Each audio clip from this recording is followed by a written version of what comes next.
Hello everyone, this question appears in class 6th NCERT chapter of decimals.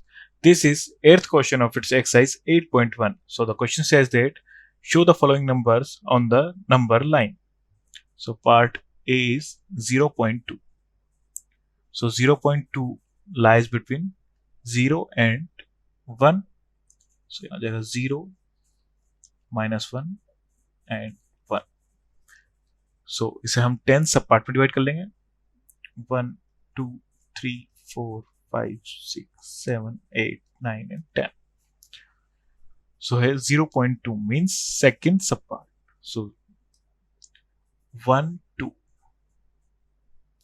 So यहाँ पे लाई करेगा हमारा 0.2.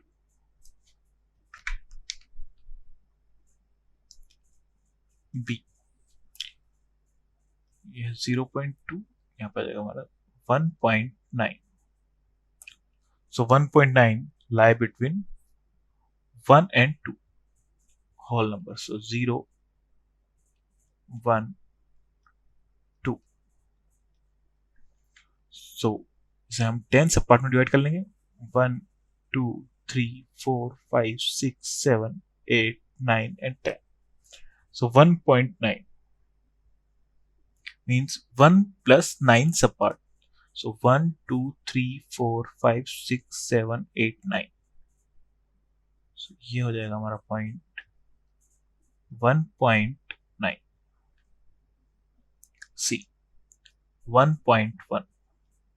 So 1.1 lies between 1 and 2 whole numbers. So इसे हम 10 सब पार्ट में डिवाइड कर लेंगे. 1, 2, 3, 4, 5, 6, 7, 8, 9.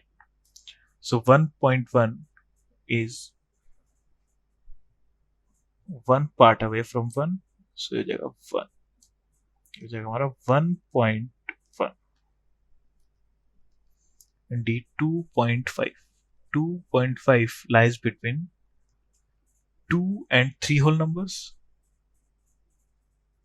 जाएगा 1, 2, 3, 4. So 2 and 3 हम 10 सब पार्ट में डिवाइड कर लेंगे. 1, 2, 3, 4, 5, 6, 7, 8, 9. So यह हो जाएगा हमारे यहाँ से 5 part away from 2 in the right side.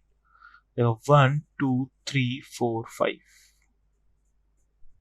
So इसे हम बोल्ड कर देते हैं. ये हो जाएगा हमारा 2.5.